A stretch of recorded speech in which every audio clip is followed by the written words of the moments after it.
India is coming in and they're going to be buying Venezuelan oil as opposed to buying it from Iran.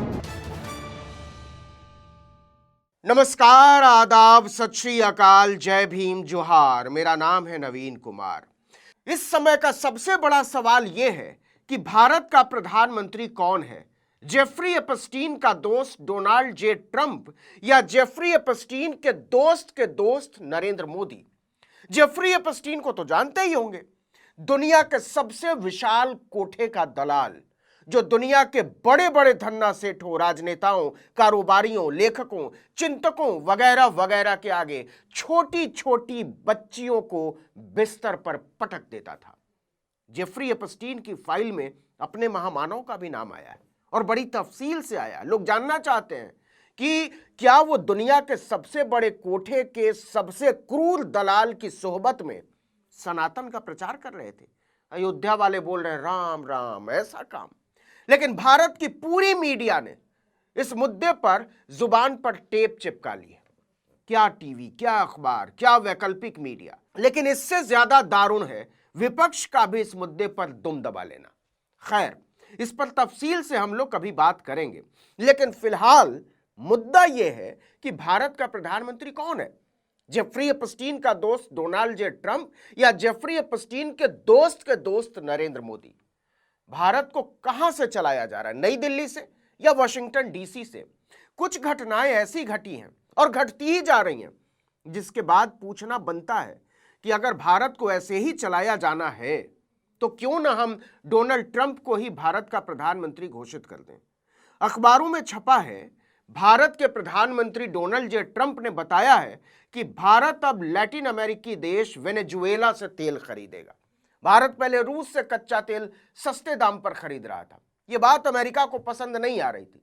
Iran के साथ हमारे Chabahar port समझौते का जो हाल हुआ है, उस पर राष्ट्रवादी सरकार को चुल्लू भर पानी में डूब मरना चाहिए। लेकिन जरा सोचिए कि भारत कहां से क्या खरीदेगा और क्या बेचेगा, ये अमेरिका तय कर रहा है और डंके की चोट पर तय कर रहा है। सोचिए कि एपस्टीन फाइल में नरेंद्र मोदी का नाम आने की एक लाइन खबर छापने की औकात नहीं अखबारों की, टेलीविजन चैनलों की, उसके पत्रकारों की।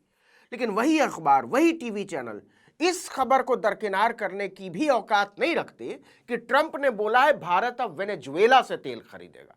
तो बताइए, भारत कहां से चल रहा है, वॉशिंगटन से या दिल्ली से?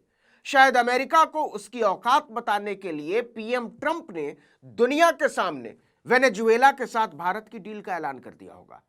लेकिन जो कमाल की बात है वो ये कि जब प्रधानमंत्री ट्रंप ये ऐलान कर रहे थे, तब प्रधान सेवक मोदी संसद में इस सदी का सबसे महान बजट सुन रहे थे, जिसे वित्त मंत्री निर्मला सीतारमण पेश कर रही थी। विश्व दीपक ने लिखा है, 2 दिन पहले ही वेनेजुएला की कामचलाऊ राष्ट्रपति डेल्सी रॉड्रिग्स ने प्रधान सेवक से फोन पर बात भी की थी। आपको पता ही होगा कि प्रधानमंत्री ट्रंप भारत के हितों पर फैसला लेने के मामले में कितने एक्टिव रहे हैं।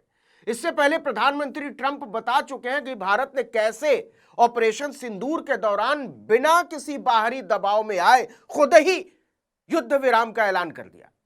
भारत अब विश्व शक्ति है और इसे एक विश्व गुरु चला रहा है। दुनिया को इसका तसल्ली बख्श भरोसा हो सके, इसलिए पीएम ट्रंप इस बात को कम से कम 70 बार दोहरा चुके हैं। यह भी बता चुके हैं कि प्रधान सेवक कैसे उनसे सर कर रहे थे मिलने के लिए, खुश करने की कोशिश में लगे रहते हैं। यह भी बता चुके हैं अच्छा लड़का है।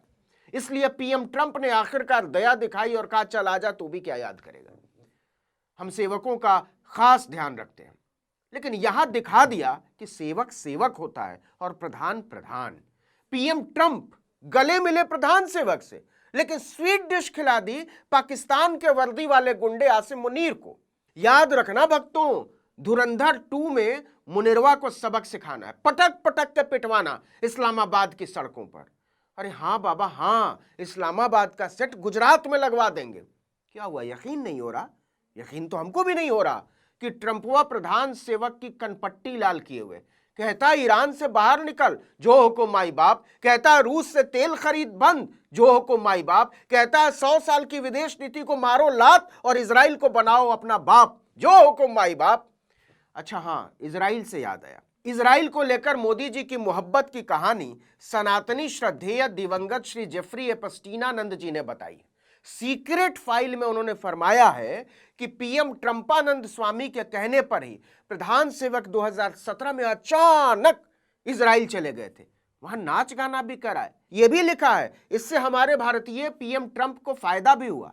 इसके पहले भारत के किसी भी प्रधानमंत्री, माफ कीजिएगा, प्रधान सेवक को नचैया गवैया कहलाने का सौभाग्य हासिल नहीं हुआ। तो जाहिर है जब प्रधान सेवक को फायदा हुआ तो देश का फायदा हुआ ही होगा। चूंकि मामला नेशनल सिक्योरिटी का है, इसलिए कोई बता नहीं रहा है कि प्रधान सेवक के नाचने गाने से देश को क्या फायदा हुआ। वैसे नाकारा विदेश मंत्री के फुकरे प्रवक्ता का कहना है कि एपस्टीन वाली बात फालतू है, बकवास है।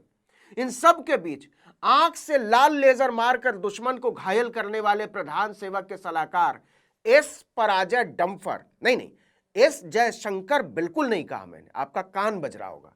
तो एस पराजय डम्फर का कहना है कि तेल जिससे खरीदना हो खरीदो, मेरा तेल मत निकालो।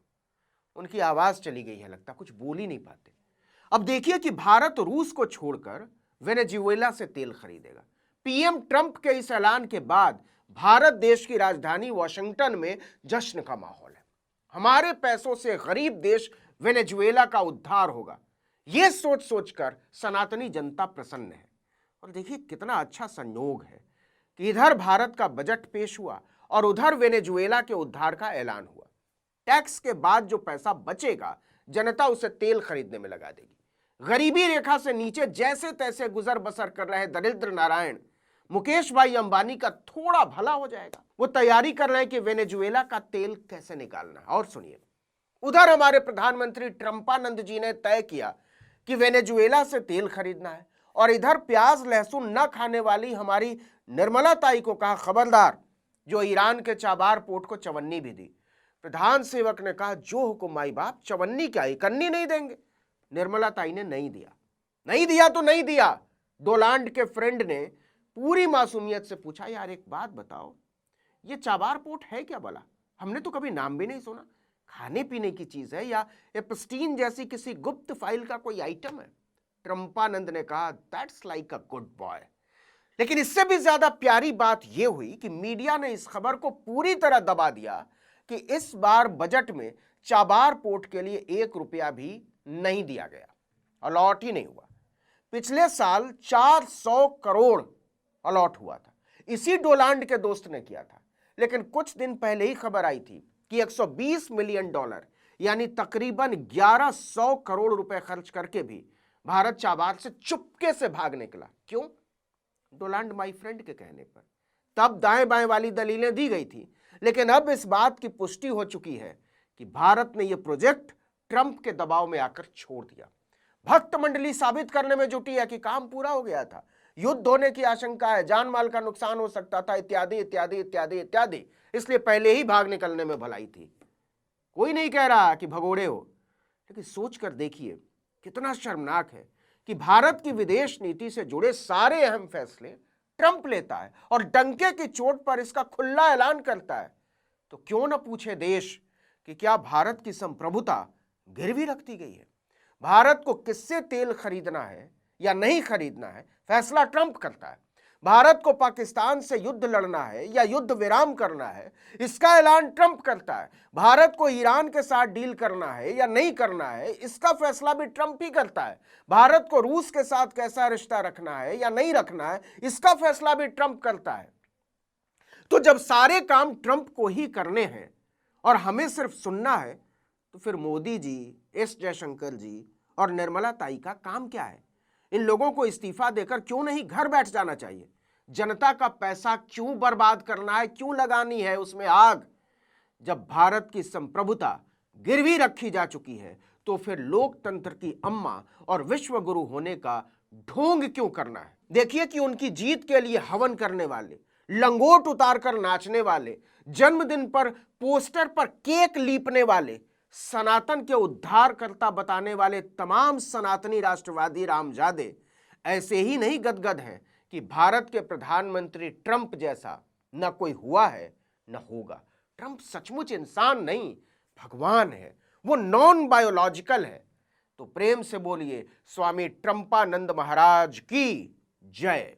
इस वीडियो में इतना ही, लेकिन अगर आपने आर्टिकल 19 इंडिया को अब तक सब्सक्राइब नहीं किया है तो फौरन कर दीजिए, बेल आइकॉन दबाइए, घंटी जैसी आकृति लाइक कीजिए और कमेंट करके बताइए हमारा वीडियो आपको कैसा लगा। हमारा ट्विटर हैंडल है article19_India और मेरा ट्विटर हैंडल है नवीन जर्नलिस्ट। नमस्कार।